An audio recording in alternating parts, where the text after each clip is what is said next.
welcome back. Yes, it's Wednesday, and it's all about the Observer with yours truly, Mikey K, right here on Guile TV, Amplia Flow, Tigo, Facebook, YouTube. When you get the link, please share, share, share. This evening, we're speaking to Acting Assistant Superintendent of Police, Mr. Ashraf Ali, and also political leader of the Progressive Empowerment Party, PEP, Mr. Philip Alexander. And don't forget, our bodies are under stress from environmental toxins to work stress to poor food choices and low nutrients in the food we eat. Our bodies are under a lot of stress, and all of these can lead to high inflammation levels. Excessive inflammation can lead to a large number of health problems that cause pain and damage to the body. So, the omega-3 fatty acids help the body reduce inflammation. So pick up your bottle of Omega XL today, as it provides the health benefits of many fatty acids, including omega-3s. So get your bottle today. We'll be right back after these messages. The XL brand delivers quality service. I would recommend Omega XL to everyone. Take care of yourself, take care of your health. It's Omega XL. If Omega XL works for me, it will work for you. Over a period of time, I started feeling stronger in my knees where I could add more pressure. Oh gosh, this place hot, and the AC in this car not working. It's like a driving a damn sauna. Check Ryan Air. Ryan Air is ranked among the best in TNT for auto air conditioning service. They specialize in repairing and servicing all makes and models of vehicles and heavy equipment. They also stock a wide range of parts. Give them a call at 640-5828 or visit them at number 41 Kane Farm Road, Tacarigua, or email ryanairac@gmail.com. For prompt and efficient service, look no further than Ryan Air.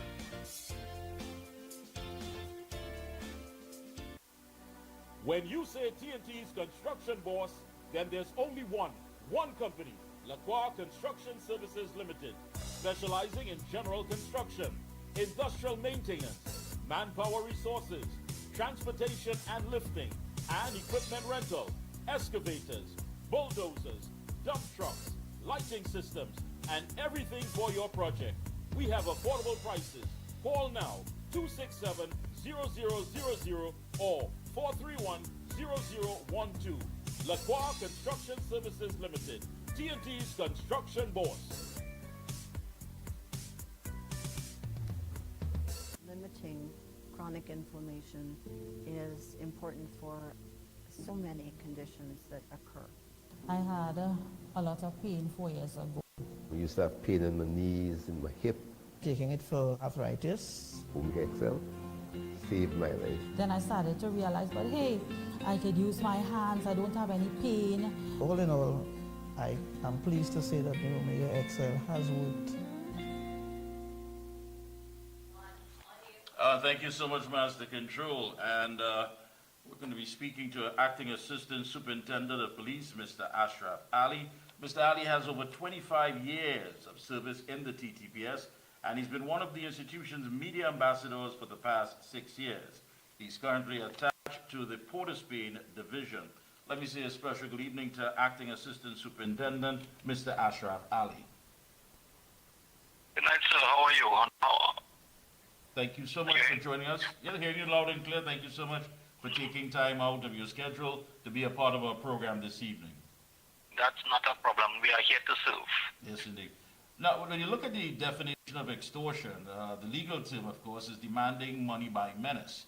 Of course, we know it as protection tax and so many other names that it goes by in our local parlance.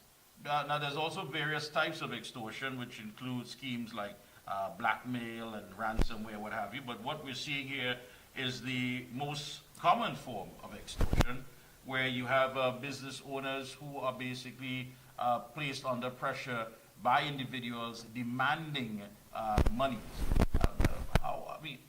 The first thing I have to ask you is, how did we get to this point? Is this a new, as far as the criminal elements, something being pursued that is new, or has it been around for quite some time that the TTPS has been dealing with these matters? Well, firstly, I want to say that it is not a new phenomena. It has been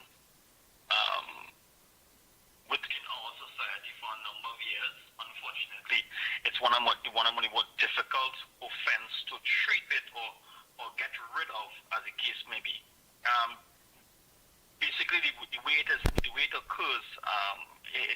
challenging, right? So demanding money by menace is really under the laws of Trinidad and Tobago on the Larceny Act, Chapter 1112, Section 31 speaks about demanding money with menace, and then we have 32, which also speaks of demanding money with menace with intent to steal certain items. But the one that we really dealing with directly is demanding money by menace, where a number of persons who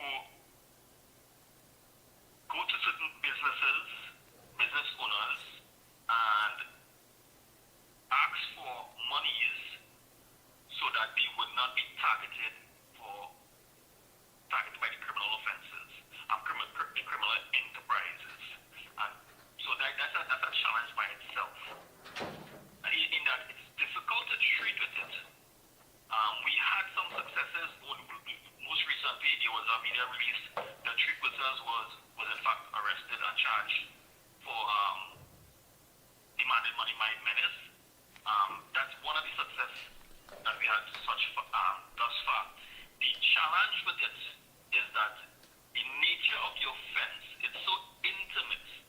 It's difficult for victims to come forward because the victims themselves are fear for their lives, fear for the lives of their family, and fear for their businesses because they don't want anybody destroying their business.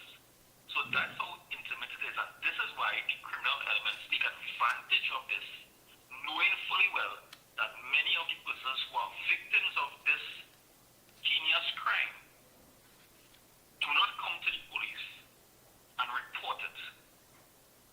Right. So basically, I mean, when you look at, just to shift a bit, when you look at, for example, home invasions, what is looked at is soft targets. Is that the same as in regards to what these criminals look for? Somebody who basically just wants to have their business running, protect their family at all costs. Are they now perceived as a soft target, someone to move in and basically demand money from? Well, they do send out persons who test the waters, literally testing the waters. So a business might be up in a particular area. First things first, they will send somebody across. They will send one of their agents and tell them, well, you set up a business here. If you want your business to flourish, or if you want protection, or you don't want it to be subject to robberies, you have to pay a little something. They'll give you a figure, and wanting to make sure that your business survives, you become fearful of your life and of your family. You start to pay. Once you started to pay, you are now roped into the whole demanding money by menace, and you are now fully a victim, because at any point in time, that tax that they want to give you, extortion, that threats and the force that they're using against you, they can increase the amount of money. And if you fail to pay, or you fail to come up to the amount of money that they're asking for, this is where a number of persons get themselves in problems. So it's a difficult thing to tell a business person, and persons who are victims to this, do not pay. Because honestly speaking, let's be real, when the individual looking at their family, their livelihood at risk and at threat, persons make a decision that it may not be the best decision to make at that point in time, but they make a decision, and sometimes that is why they have to, in some circumstances, live with those decisions. There are many persons who reject the offer and stand their ground in terms of refuse to pay, right? But some persons do in fact pay. Yeah, I mean, when you look, basically, if you get into the psyche of some of these business owners, I mean, they would have sit down and make an assessment and say, listen, I don't have the privilege of leaving my business and having it, try to run it remotely in some other part of the world. I have to stay here. My children are going to school. Here I'm grounded. So you know what? If it means that I have to take less as far as profit and put it out to these criminal elements just to run my business and ply my trade, I guess that's a decision that they will make at that point in time. But let me ask you this. I mean, if we expand on this, there's also an issue of trust, because there may be people who are hired in certain businesses who, of course, would share that information. I mean, you said people who go out there and test the waters, but there are people who say, listen, the boss man or the boss lady, they go to the bank on a Friday or Tuesday, there's a lot of money there, a lot of money is stored, they're weak, they're cowards. If you apply some pressure, I'm certain they're going to give in to you. When you get out there and start to investigate, are these some of the dots that you're connecting to see exactly how did this whole thing come about? Well, yes. So we also identify that we have put out some tips for business owners and individuals holistically, and some tips as to what they can do and what they can't do. Because one of the things that you have to be in this current environment, you have to make sure that whoever you are employing, you do a little due diligence and do some background checks, because sometimes it's persons that you employed who, in some circumstances, have also been setting up some of these plays. We have persons who we have persons who go to the bank with large sums of cash that is not the right thing to do, and we continue to tell persons that is not the proper thing to do with large sums of cash, because they do it on a regular and a timely manner where somebody can monitor your activities and know on a particular day how much cash you go to the bank, and a lot of these things, even when you're going home, we continue to tell persons that when you are going home, especially business persons, when you open your business and when you're going home and you're closing up your business, make sure that there are nobody. Pay attention to your surrounding outside, that there's nobody lurking outside, or a vehicle probably following you home, and a strange vehicle that you realize is following you home, or if you reach home, you see a strange vehicle in the area. I mean, you have to do as much as you can, understanding that you are a businessman or a businesswoman, as the case may be. Once you are in business, there is the risk of criminal elements trying to target you, or make target you, because they deem you as a soft target. Yeah, but then again, if we, as I said, if we expand even further, I mean, that in itself does give us an economic black eye. I mean, because now you have people with the entrepreneurial spirit who say, listen, I can't even go out there and try to ply my trade or set up any sort of business, because I can put my life and the life of my family members under threat. Because let's be honest, when these people make their call, they know you. They know, when I say they know you, they know what school your children are going to. They know when you leave your business, when you return to your business. They know very intimate, information about your movements. And now, taking in consideration the effect that it has on our economy, do you believe that a special task force should be set up to look at this? Well, we do have the criminal intelligence departments for each of our divisions. We have persons from our gang intelligence unit, because these persons are members of gangs, so they fall under the Anti-Gang Act, and they are operating under the Anti-Gang Act, or they are gang members. So we do have gang intelligence officers doing investigations and intelligence work within all the divisions, trying to weed out some of these situations. But the challenge with it, like I said, is that if we don't get victims coming forward, or even coming forward when somebody approaches them for the first time, asking for the money, and throwing it out to you and say, listen, you need to pay X money, you need to pay your taxes, or else. If we don't get those information coming forward to us, it's challenging for us to treat with it, because we would not know who has been targeted unless the person has been a victim, or it become a victim and reported to the police. That is when we will know a victim. We will only know when a victim reported to the police, and so it's a challenge for us. Yeah. If those victims, but I can understand, and that's why I say we empathize with some of the persons who are in this predicament, because the security arrangements that has to be put in place for persons like that, the Trinidad and Tobago Police Service does not have that resource to maintain that type of security for you and your family or whatnot. Understood. If you're in that position. So, honestly speaking, it's something that we are treated with, but holistically, it's a challenge across the board, because these criminal elements are targeting persons, and they have been doing it from, not now, a number of years. Mikey, you remember when we had the issues with URPs? Yeah. Right? When we had URPs, and persons was claiming that they would have gotten a job, they gotten a 10 days or something like that, and then afterwards they had to hand over the money because somebody gave them a job. Right.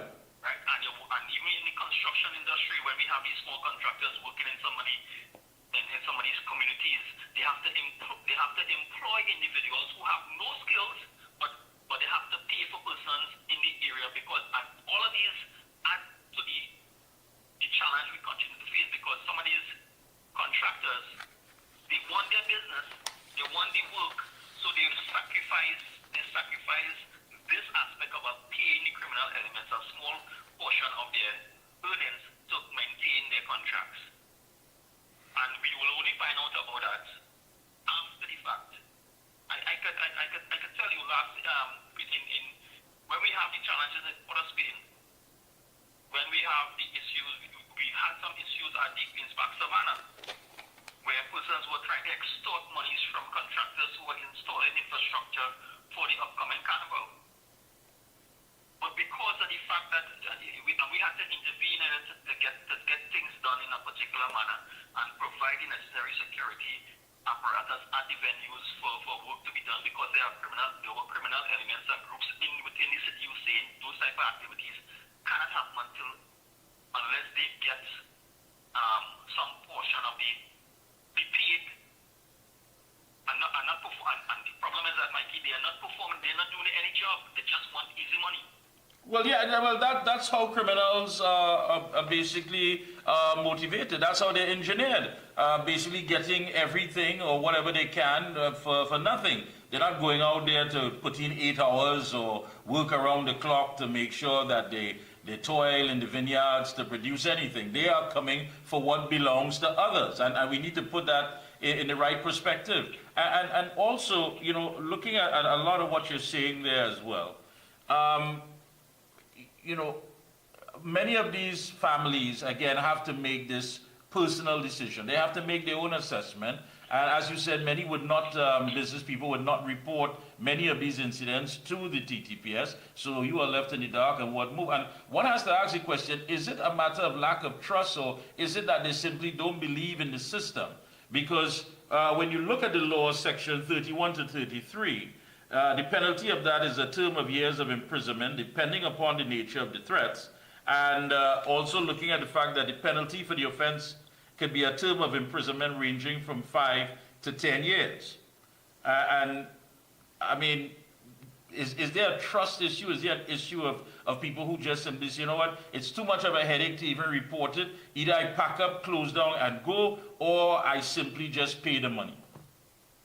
So, well, there's not an easy answer to that, because there are several factors that the victim will consider. One, their security of their family, and their businesses in one aspect of it. Yes, and then there's the other aspect of it where we have to look at that sometimes they believe that it is not worth their risk, the risk to their lives and the risk to their family. And then we have the other side of it where they do not believe that the system itself is going to afford them the necessary justice, nor do they believe that the police service is capable of treating with such an issue. That's the reality of it, and we have to accept it. And the police service is working towards changing that mindset that we can treat with these issues. But we have to accept the fact that there is, in fact, trust in the police service, treating it as such a matter. Yeah. So once we have acknowledged it, and we have acknowledged it, is working towards gaining this trust and confidence in the business sector specifically who are actually targeted for this, right? Our business individuals, to give them the reassurance that we can treat the situation. But there's a lot of influences and a lot of other factors to consider. Many of the victims do not want to be witnesses to these matters because they wouldn't even want to come to court or even make it known that they would have reported an incident of this nature. Of course, and so one has to ask the question now, is it a matter that we need to implement better legislation in this country which can help assist you in the reduction of such a crime? Because, you know, how easy is it to deal with this in a court of law? You're talking about you have to perhaps gather evidence, you have to document threats, all of these things need to be documented, and, you know, the average citizen may not have the expertise in doing these things. So, again, taking all of that in consideration, maybe that's why sometimes they don't report it, because they ask themselves, but can I go the distance? Is this case going to drag on for years? Will I be going in and out of court? Will I be a soft target? Will I be putting myself in a spotlight? You know, and all of these questions are asked because, again, it is not just about the people, the owners of the business, but it's their family as well who fall under threat. So do you believe that perhaps better legislation, do you need that, you know, in order to get to this root problem? I think there's merit towards it in that we may need to revisit some of the legislation and how it is structured to afford us some opportunity to deal with the current environment. Because if under the last scenario, if someone steals an item, if someone steals an item from you, say they steal a motor vehicle, and the motor vehicle is recovered, there's clear identification that we can utilize identification to identify that the vehicle belongs to a particular owner, together with as well as some property. But when it comes to this specific offense demanding money, there's no way that we can trace the money because there's no paper trail. It's cash handed over, and that's it.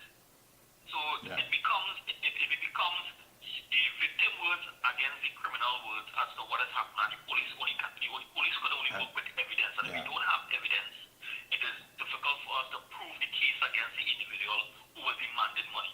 Now, if we get information early,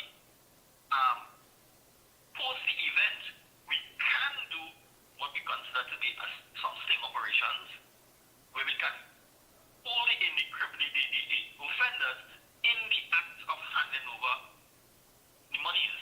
But then that is dependent on the victim and whether or not the victim is willing to go down that road. Yeah. And like you said, it's always a challenge because at the end of the day, the victim has to make a decision whether or not they want to proceed further, whether they believe that this is worth the risk both to their family and themselves.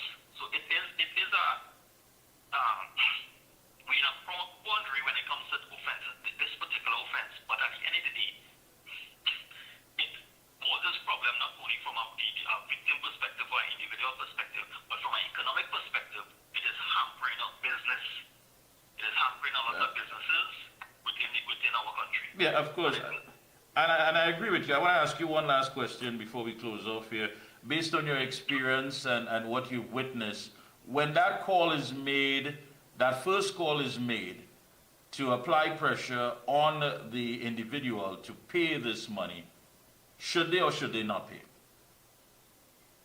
My advice to them from a law enforcement perspective is do not pay the money. The first time if you pay once, it means that you are already in that situation, so you'll have to pay again. Do not pay. Inform the police, please. And I'm asking the public that they may not have the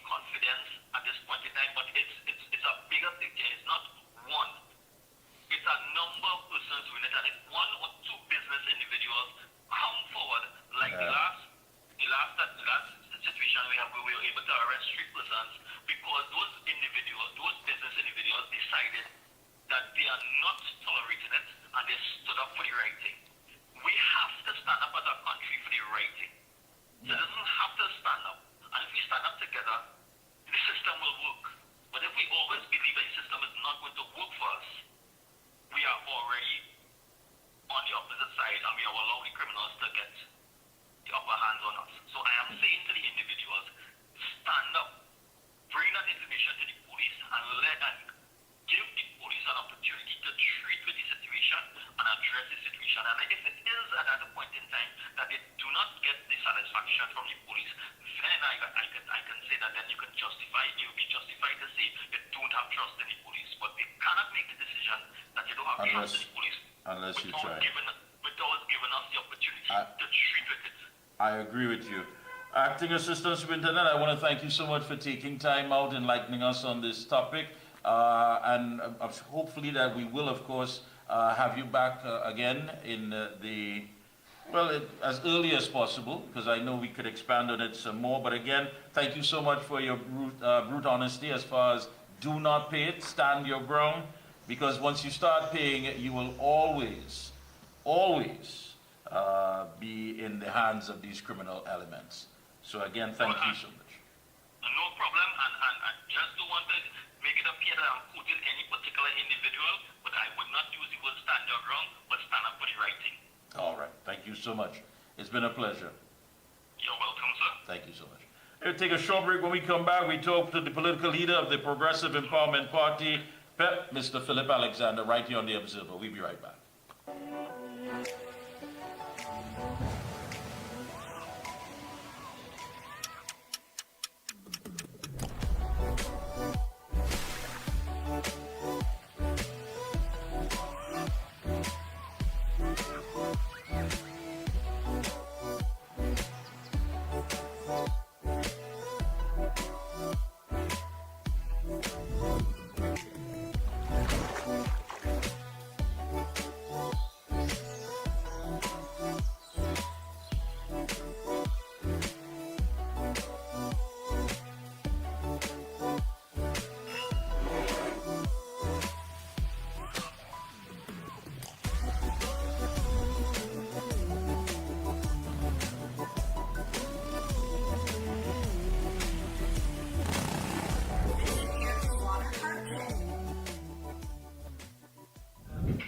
We are back. And we are back. Thank you so much, Master Control. And let me say a pleasant good evening and welcome for the first time on The Observer, the political leader of the Progressive Empowerment Party, PEP, Mr. Philip Edward Alexander. Pleasant good evening to you, Mr. Alexander. Good evening, Mikey. Good evening to all your viewers, local and around the world, all your followers online. It's a pleasure to finally make my debut on this most powerful evening show on social media. Thank you so much. Thank you so much. Great job with The Observer. It's a massively high standard compared to what we're accustomed to. Great job. Thank you so much for that. Coming from you, it means a lot to me, and I really mean that. First of all, I mean, you've always been out there as a social activist. You've always been outspoken. But I want you to sum it up for me this evening. Who is Philip Edward Alexander?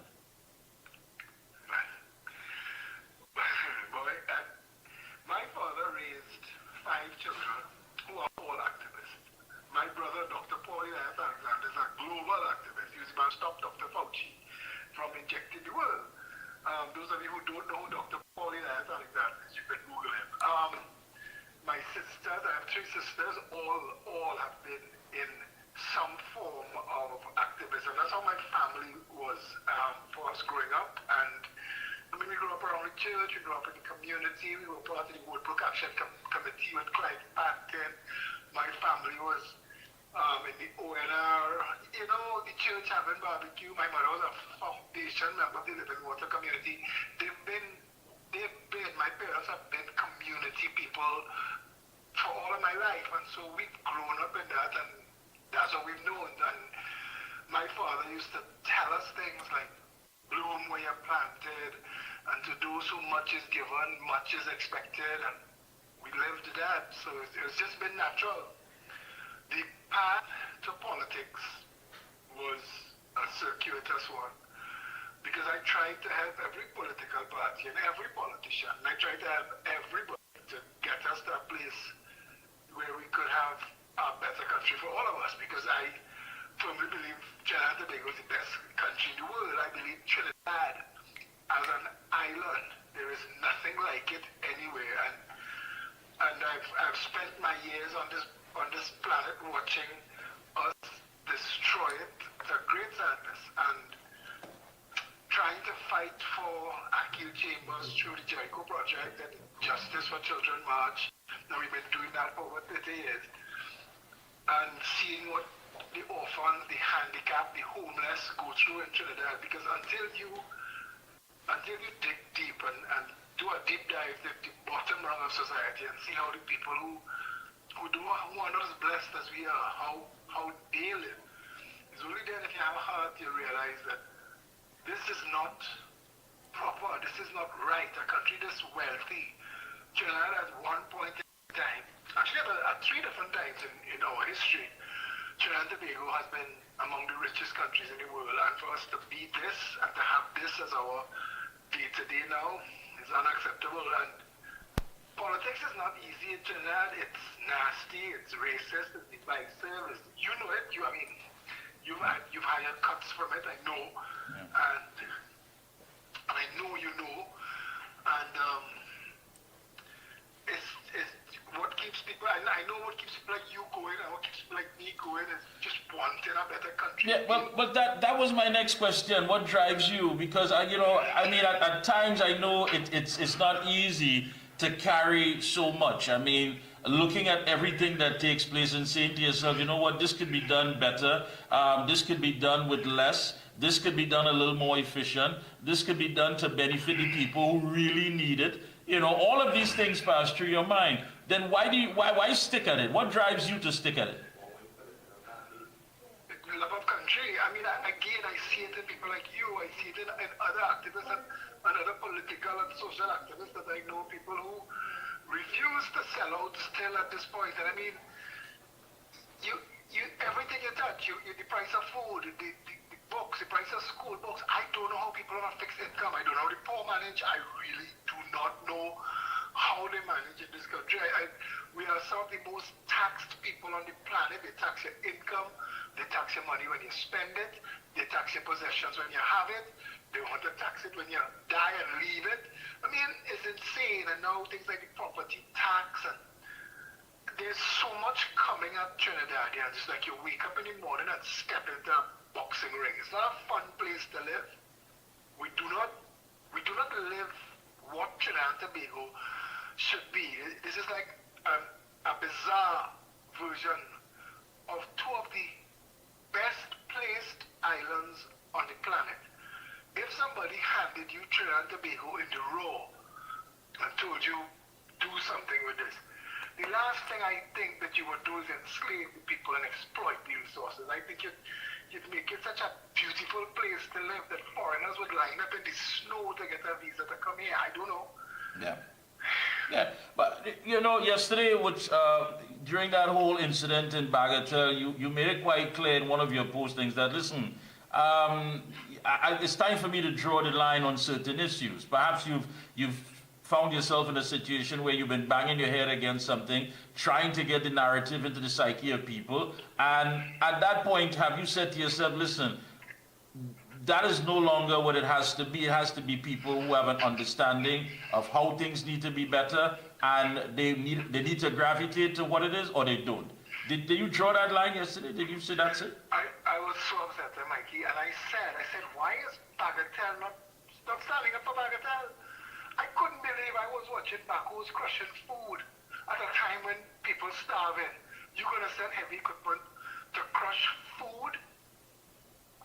In the same week, I just put out a video, it gone globally viral. A private community in Trinidad just got millions of dollars free to take up the picture, pave a road, and indeed pave it. It was insane to see the contrast of the two things, and yeah, I really did get upset because they had sent me, them personally, what was happening to them, you know. And I said, don't send me no video, don't tell me, because you're going back and forth with the same crap. today, of course, I talked to a couple lawyers. I said, look, these fellas have rights. These people have rights. And if they own that land 50 years, there's something called adverse possession. We need to find out. You know, and even if they're going to go back and go to the kingdom, at the end of the day, it doesn't matter because I want to know when I go to sleep at night that I did my best for everybody. Just like you, again, Mikey, I'm telling you, just like you as watcher, and I think you can be anywhere in this world doing what you're doing for big money. And people don't realize that, you know. People don't realize the size of the sacrifice from your time with your family and your children, from your business and your ability, because we all have just one life. If you use that life serving others, you would think that people would say, you know what, if they're doing it, I'm doing it too. That's all it would take, you know. All it would take. We don't even need 100,000 people. We need just a good group of people. You talk about bagatelle, Mikey, when the People's Partnership was in government, I was running for election as an independent in 2015. And the people from Rich Plain came to me to ask me for help because they up to that point, they hadn't had water for 62 years. No pipe, nothing. No water. And there was this guy in Wassa. He and I were very friendly. His name was Hooker. Plenty of people know him because he was a hard-working, generous, helpful guy. And Hooker and myself and some people who were willing to donate, we were able to arrange pumps and tanks going up Rich Plain Hill to get water to the people on top. And the then opposition leader, Keith Rowley, and the councillor for Rich Plain, instead of applauding and saying, well done, reported me and reported Wassa to the Integrity Commission, saying that Wassa has become political and is helping a political candidate. That is his constituency, and the councillor, that person's constituency. And I couldn't believe that politics, and I mean, I was still young and a political virgin at the time, but I couldn't believe that it could be so stink and so nasty that people just want water. You know? Yeah. Yeah, so it's a lot. You feel sometimes like, what's the point if Trinidadians just don't understand that all we have to do is stand up? They share the memes, you know. They share the memes and they know, I know that they know, but they've done such a good job. And that's the issue. I mean, the fact of the matter is, you have people who have all the reasons why things could be better, but they continue to make excuses as to why they can't fight to make it better. And that is sometimes, I don't know, is that so blurry at times that you say to yourself, listen, I can't apply my logic to something that simply does not add up, and I've had enough of it. But you're in it. And so it brings me to this point here. What does the upcoming general election mean? I mean, you have the opposition leader of Trinidad and Tobago, you're the political leader of the United National Congress, Kamla Persad-Bissessar, putting the political party, the UNC, on election footing. And everyone else, of course, is preparing. How important is this upcoming general election? Oh, this is, in many ways, if we play this wrong, this could be the last general election we ever have. Like if people hear on the fringes of their attention words like WEF, WHO, cashless society, and it just sounds like some of whatever the normal political parlance that passes through the conversation all the time. But this is a different time. What is happening now is a complete lockdown of human rights, civil liberty. Free speech is against the ropes. The fact that you and I can do this, when you call me and you message me and say, hey, you want you to show that, of course, I'll fight as long as I could, as long as we could. You know, the 12th largest country in the world, Brazil, shut down Twitter yesterday. Interesting. Brazil shut down Twitter. The only thing stopping the United States of America from shutting down TikTok in America is the courts. So far, the courts have kept America. Free speech is the and they won't know until they lose it. And after you lose it, to get it back, it's not like protest. It's not like stand up or stand down or boycott. When you lose these things, to get it back is civil war and bloodshed. And you have to leave your family and step out there and say, I'm going to put country first because I want you to have a good country and I don't know if I'm coming back. Because that's what it'll get to. The governments of countries are putting the armed forces and law enforcement into a militarized mode against the people of their countries if they stand up against the insanity. When you talk about these things, it sounds insane coming out your mouth that Trinidad and Tobago has signed an agreement with the World Health Organization.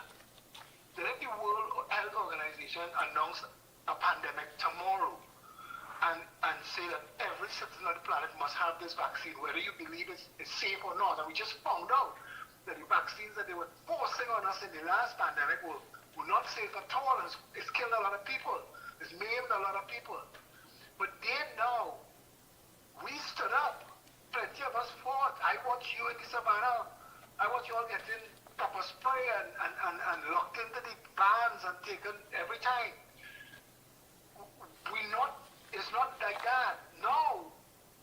Now police officers, whether they like it or not, they're going to be sent into people's homes, into children's schools, and to force the vaccine.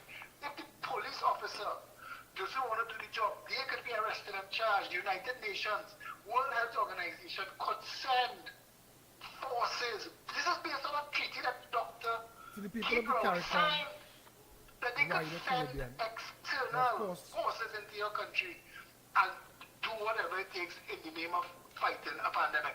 The insanity of being able to say that that is a reality in our lifetime is insane.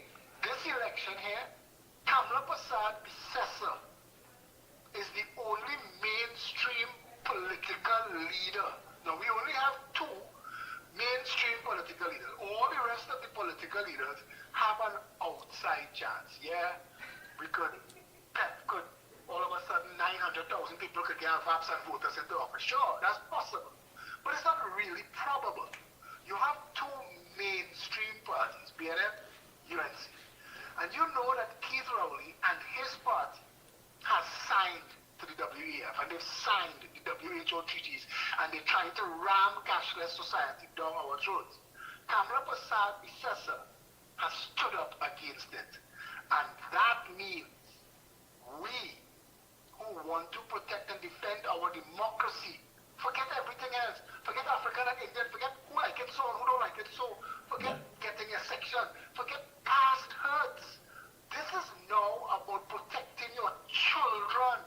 Mikey, you could be at work and you could find out, somebody could text you and say, boy, police inside your child's school, and they're lining them up and vaccinating them. And if you go down there, you want to go down there to risk getting arrested or get killed trying to defend your child. The insanity of that. Cashless society. And basically what you're saying here, Mr. Alexander, is that all of these things are connected. I mean, this is not something that someone just dreamed a pie in the sky. It's all connected. It's a plan. It's a plan. They've been working this plan for a long time. They've been putting things in place. It's coming to fruition now. It's coming to fruition now in our lifetime. And Dr. Fuad Khan, who is a UNC stalwart, former minister, I think he was a Senate or Speaker in the House or something. Yeah.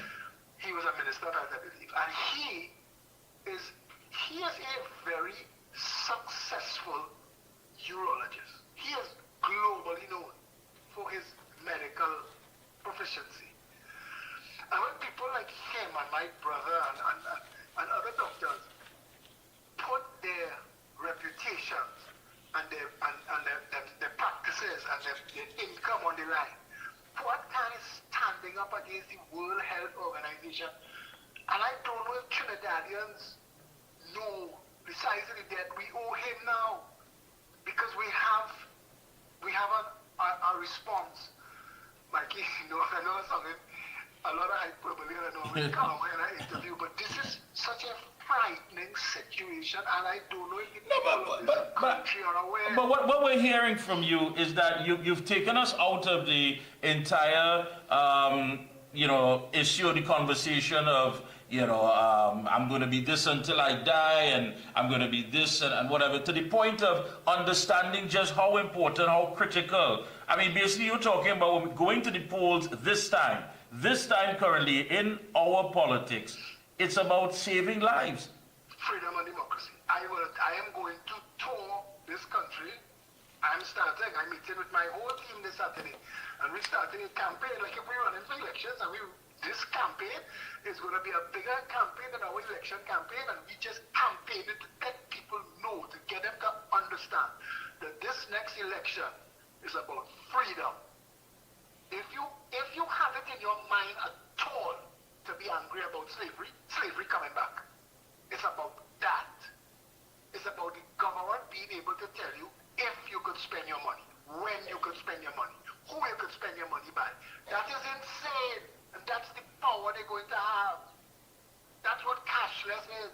No, what you're describing there is very much scary, compounded with the fact as well that this country had entered a lot of NDA agreements with foreign governments that we no longer know what we own or what we don't own, and all of this took place at the heights of the pandemic. So what you're telling us here is that all of these things were basically done and designed purposely, but what is the end result? Mikey, we have agreements on the books in China, NAFTA, FACTA. We have agreements where governments have sold us. They've sold our liberties. The people of Trinidad and Tobago have to make a decision for themselves now that this is not about anything else. This is not about petty crime. This is not even about corruption and theft. I'm not even talking about those things anymore. Right now, the war is for our children's safety and freedom and democracy. And I told them, I said, and I had an opportunity in an international interview there, and they said for Trinidad to be included going forward. I said, well, exclude us. We could live. We don't have snow. People don't freeze to death in Trinidad. We have enough, we have the ability to feed ourselves. We were food independent up to the 70s. We were net food exporter up to the 70s.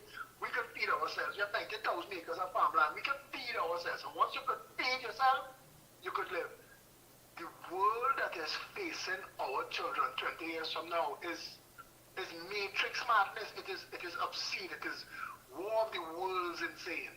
That there are people in this world that are going to use their global power for control. Mikey, there are malls in Trinidad. Try it. Go and apply to open a non-branded restaurant, especially something like a roti shop or doubles. This is not about race. What roti shops and doubles represent is an independent food supply away from the controlled mega chains. You notice all these small restaurants closing down one way or the other. They're buying you out, they're buying your brand, or they're buying your building from your landlord and cutting your lease. I mean, the things, I tell you a lot here, but this is coming down to control. When the PNM government, in 1 week, this little black guy who's raising chickens on land that Parrier claiming, that's not Parrier's land to claim. Yeah. And if Parrier had an ounce of decency after the murder of those 4 men in the pipeline, this could be a chance to say, you know what, we want to try and be better. Let's do some business with this guy.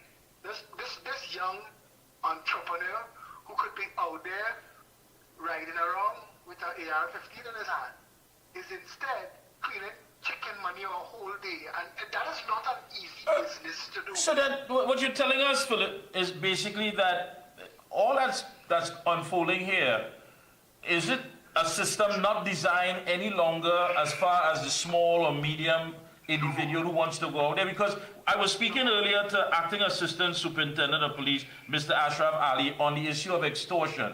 And what you're talking about here, all of these things could be, of course, connected. Are people deliberately putting the pressure on business owners to either pay money or with the hopes of them going out of business because they want what they have? I mean, this is not far-fetched. But get that video there, then I told Trinidad and Tobago that the crime that we have is joke crime. We could end all of this crime. You cannot have a country that is as small as this country and have a proliferation of gangs. We only have 1.4 million people. It's not easy to hide in plain sight in 1.4 million people. There is a train company in India that has 1.4 million employees. It's not easy to hide that you're a gang running counterculture or subservice that you're trying to overthrow or to fight or to bring war and to fight the other gangs. That's not easy to hide. If the government wanted this crime to end, they would end the crime. Yeah. There are people in this country. I want to tell you something. I met a guy named Jimmy Fifi in 2014. Through a mutual friend. And he told me, he was one of the people, he used to operate one of the big hangars down in Chatham. And he took me to meet senior members of the armed forces who were, because I was working with the then Commissioner of Police, with the then Minister of National Security. And they wanted to get a meeting with him to understand why we're not going forward with securing the borders and the maritime security wall. And Patrick Manning had done massive work on securing Trinidad's borders and shutting it down. And if we wanted to stop crime, we would secure these borders, and it's so easy on the Trinidad as a postage stamp. You don't even have to do anything. You could call an ally. You could call the New York City Coast Guard could lend you enough vessels to secure Trinidad's borders without affecting New York City. Trinidad is that small and it's that simple. Yeah. And they could, so the borders need to secure, so marine craft can't just run up any river and offload what they want. I mean, there's a guy who rents tools in Trinidad. He texted me because his boat parks up in yacht club, and I had said years ago, I said only Trinidad and Tobago yacht clubs and marinas could exist without immigration and customs and police. When you bring your boat back from wherever you went, somebody has to take a look and see what you brought. Because if we have customs on the port and we have customs in the airport, but anybody that drive their Bertram out in the open waters, meet up with people, collect stuff, and come back and park up in their own yard, then what's the point? Yeah. The Joint Select Committee of Parliament was told by the head of Customs and Excise that they do not have the manpower, they do not have the machinery to check all of the containers coming into Trinidad, and what she said should have frightened everybody to action, and it didn't. That 50% of the containers that come off ships go straight into Trinidad without anybody even having a sniff or a look in. Where do you think the 40,000 illegal guns came from? You asked a question just now, and somebody could allude to the fact that maybe they're turning a blind eye to crime because it helps them. That if you have crime in the street, you could tell people, well, you know, we're trying to protect you by giving you a cashless society because the bandits can't keep your money. But that is not how the country's supposed to be run. And I remember this present Prime Minister, when he was opposition leader, saying, if the government cannot deal with crime, the government needs to resign. He's supposed to resign. Let me ask you this, Mr. Alexander.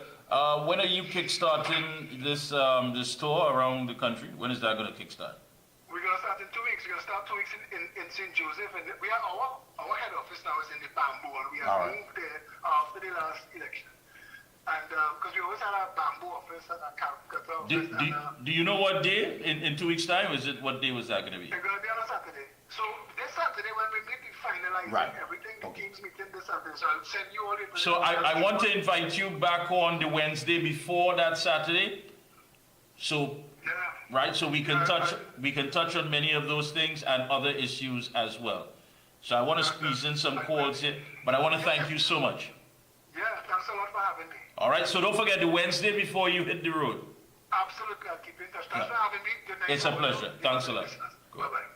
Folks, the lines are open, 225-9790, 494-0938. That was the political leader of the Progressive Empowerment Party, PEP, Philip Alexander, and he's saying just how important the next general elections is about. It's, it goes beyond what many of us are thinking. He's talking about our democracy, our civil liberties, our lives, deals that were made, things that you have to start connecting the dots with. So there you have it. 225-9790 and 494-093. We're going to squeeze in some calls. Last night I asked the question, do you believe that the UNC can go it alone?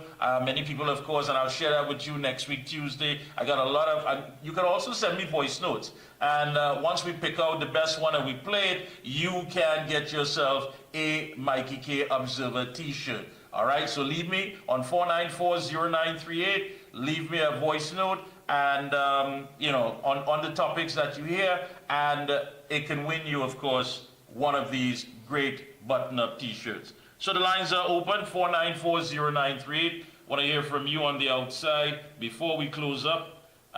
Quite interesting, a lot that he had to say. And I, for one, thought that, what was being said there was based on the fact of it's beyond what many of us were talking about and have been talking about for quite some time. So what does that tell you when you look at what's at stake in this upcoming general election? And of course, he told us exactly what is going on, how we're going to start adding things up and bringing out the information. So again, those of you who want to make your call before we go, 225-9790 and 494-0938. The lines are open. I know sometimes we had to get a little volume on this issue. Well, to get this here. And don't forget, we do have a fundraiser coming up as well. I'll tell you more about that next week. It is carded for Friday, October 4th, and I will, of course, tell you more about it next week, Tuesday, right here, of course, on The Observer. Pleasant good evening. Good night to you, Mikey K. Yes, good evening. Good night to the listeners on The Observer. Mikey K, I want to say that what a wonderful interview. I know you're into some good interview. But Mikey is what this afternoon, and I decided to call him Mikey, is that why we dependent on PNM people to win this election? I speak about the UNC. We cannot depend on the market. We cannot depend on Lavantil. We cannot do that. There's no hope there. There's no vision there. These people will remain PNM. They love the way they live in. They love the way they in that cut position. They love that way. I ask myself, do they want anything better for their life? No, I have no dream that one day that one day will vote for somebody else. I have no dream about that. Because why? They're buried in the gutter mindset of the PNM. So don't go and fool you. Go and fool you at all. Everything PNM going up, they deserve it. They go one help. Because anyone help, they what? In 2020, they will make a difference. In 2020, look at that do. After we feed, look at that. We build, look at that. We try to put agriculture in, look at that. They turn the back on us. We went down Charlotte Street when the vendors, when the mayor and Marty McDonald at that time was going to remove the vendors from Port of Spain, and Kamala sent and John Ramdin and Jamie John down there at that time.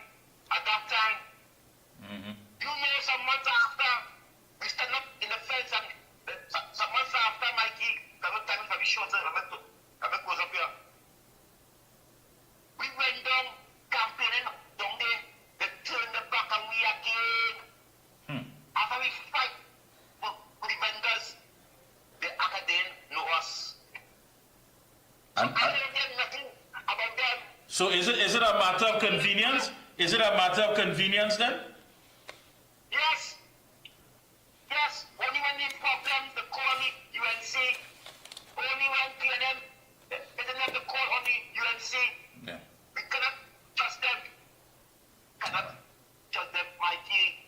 Thank you. To go back to the right thing and vote for the PNM. All right. Because that's the love, that's the dream, that's the vision. And the party, we like the black man. We don't like money now. We like the God. Before we go before the money, oh God, is a black man. Give him a chance. Is a black person. Oh God, why so hard on the black man? And what they want to say to us. So we have to be focused in the UNC. Understand that we need to put our resources on the real citizen, and that is Tenapuna, that is Muruga, Timberland, Sawa Barataria, San Fernando West. San Fernando West. Everywhere we have put resources and camping on these kind of seats. So, Mikey, I thank you. Thank you so much. You have to come and think that I'm in Tina, man. I made up for people to get from the PNM. All right. Yeah. Tomorrow morning on the ground report, we'll continue with that. And thank you so much. All right. Hey, folks, that brings us to the end of our program. As always, it's been a pleasure to serve you, the people. Next week, Tuesday, same time, right here on Guile TV, Amplia Flow, Facebook, Tigo, and YouTube. And, of course, later on tonight, just check our YouTube channel, and you'll get all the interviews from The Observer. Remember, we're observing, but it looks like action has started. Until next week, be safe out there. Have a good weekend. We're out of here.